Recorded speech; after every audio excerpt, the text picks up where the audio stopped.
There are moments in life when a man is tested, not by nature or hardship, but by the sheer gall of someone with too much power and not enough decency. Mine came on a crisp spring morning while I was hauling my daughter's belongings into the old lake cabin my family's owned since '78. I wasn't looking for trouble, I was looking for peace. But trouble found me anyway, in the form of a short, sharp-jawed woman in beige capris, aviator sunglasses, and a voice like a leaf blower at 6 a.m. Her name was Karen, and she didn't knock. She stormed.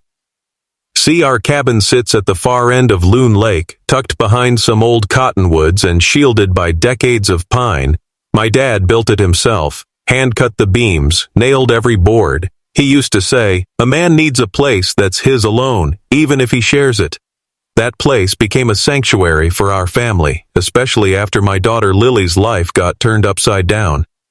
She was going through a messy divorce, real gut-punch kind. Her husband walked out after 15 years and left her and my granddaughter with a mortgage they couldn't afford. So I offered the cabin. Stay as long as you need, I told her. It's ours. No one can take that away. Well, someone tried. The first red flag was when I saw the little white SUV roll up the gravel path like it owned the place.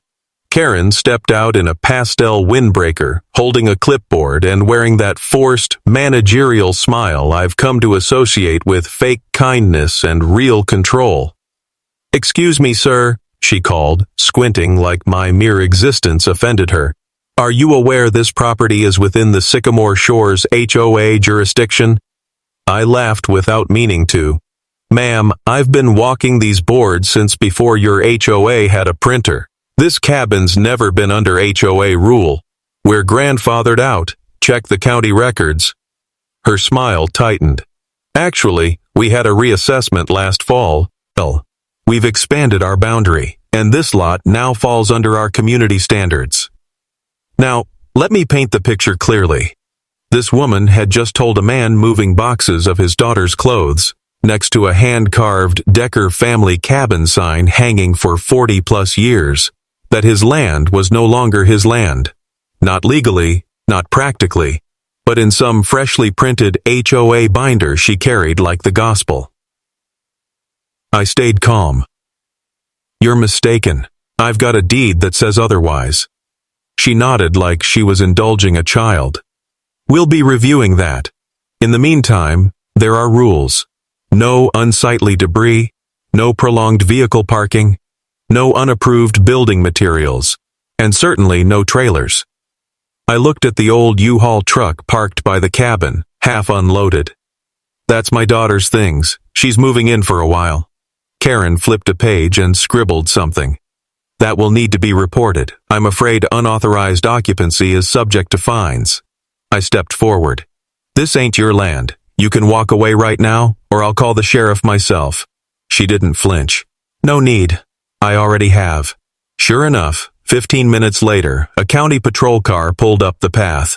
Deputy Paulson, good man, local boy, probably half my age, got out and tipped his hat when he saw me.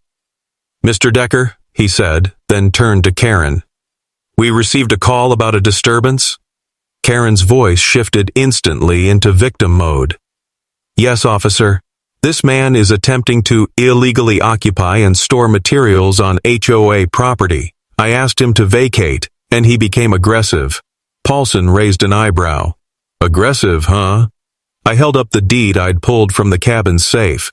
"This property's not part of any HOA. Never has been. She's trying to enforce rules that don't apply." Paulson took the papers, glanced over them, and sighed. "Ma'am," he said, handing them to Karen, "I don't see anything here that supports your claim. Unless you've got a court order or revised title, this is private land, not HOA governed." Karen's face turned pink, then blotchy red. "This is an evolving situation. Our legal counsel is in review." Paulson looked ready to chuckle. "Well, until then, maybe let Mr. Decker move his daughter in without a police escort."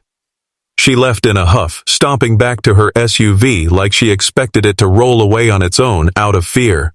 But I knew it wasn't over. Women like Karen don't let go.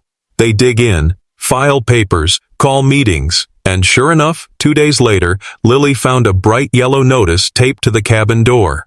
Cease and desist. Unauthorized residential use. $1,200 fine pending review. My blood boiled. Lily looked scared. My granddaughter cried, thinking we were being kicked out. That's when I made the decision. This wasn't just about us anymore. This was about the principal, about standing up to a woman who thought clipboards beat common sense. I got to work. First, I gathered every document, deeds, old property maps, correspondence from the original county filing, even a notarized letter from my father in the 90s stating the property's exemption status. Then I called my friend Jimmy down at the planning office. He owed me one for helping him repair his dock last summer. Jimmy, I said, you ever hear of Sycamore Shores trying to annex my land? He groaned. That HOA? They've been trying to grab up lakeside land for years, started pushing it hard since last fall. But yours isn't listed in the official boundary, not unless they forged something. Think you can pull the last 5 years of filing? You bet. What he found made my stomach twist. Karen had submitted a provisional boundary expansion map to the HOA board without formal county approval, just internal board signatures. Worse, she'd attached a scanned version of my old signature from a fishing permit application as owner acknowledgement. It was clear she was forging, pushing, and hoping nobody'd challenge her. Well, she messed with the wrong man. There comes a time when you stop turning the other cheek and start standing your ground.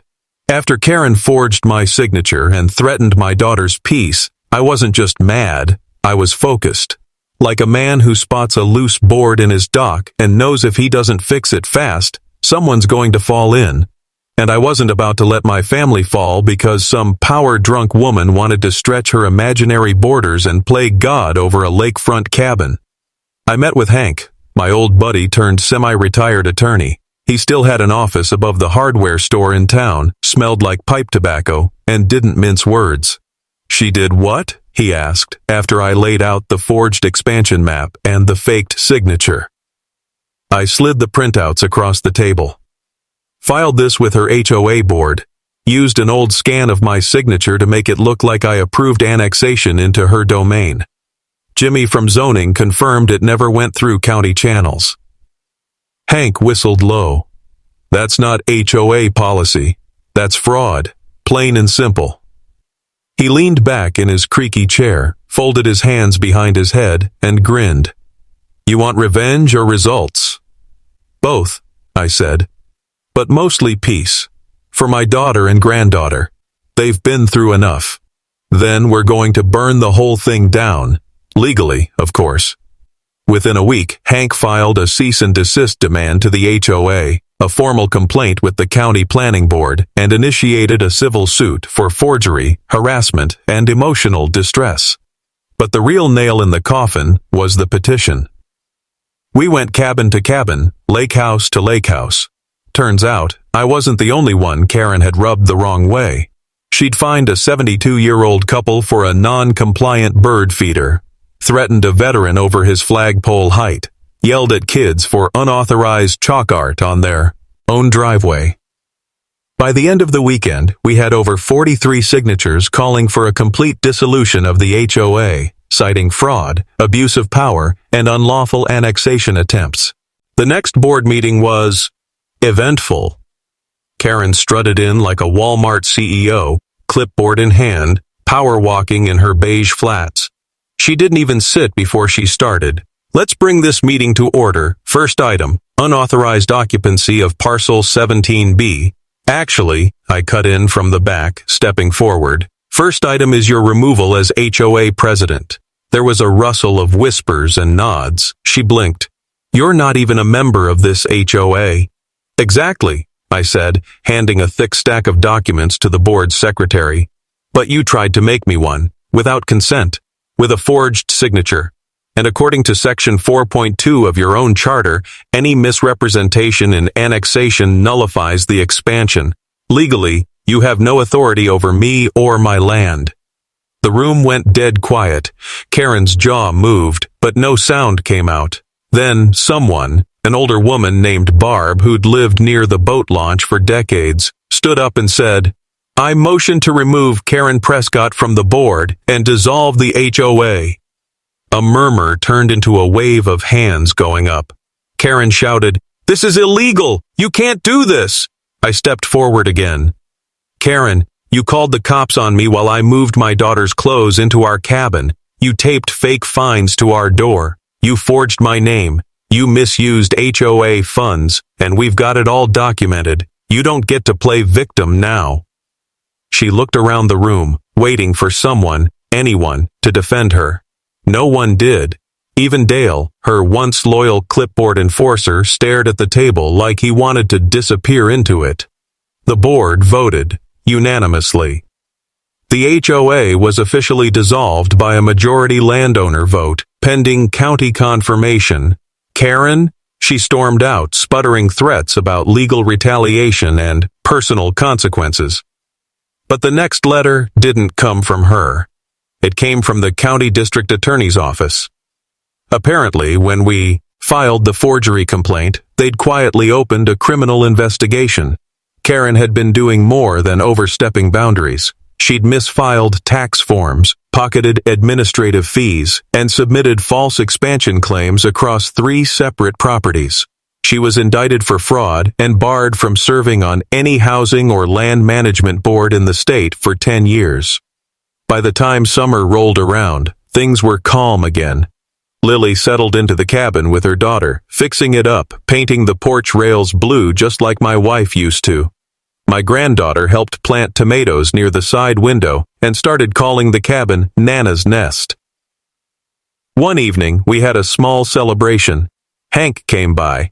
Dale even showed up with a case of beer and apologized for getting caught up in the clipboard cult. I forgave him, told him we all make mistakes, but it's what you do after that defines you. We lit a bonfire near the lake's edge, the stars stretching out like freckles in the sky, the water still and silver. I stood there, glass of sweet tea in hand, watching my daughter laugh for the first time in months, and thought, This is the kind of quiet a man works his whole life to protect. Karen's gone now, moved out of the area. Some say she lives in a condo complex 2 towns over. No HOA. The irony makes me smile every time I think about it. The cabin is ours again, always was. And now it's safe. For good. If you enjoyed this story, don't forget to like, subscribe, and stick around. I've got more wild HOA tales coming your way.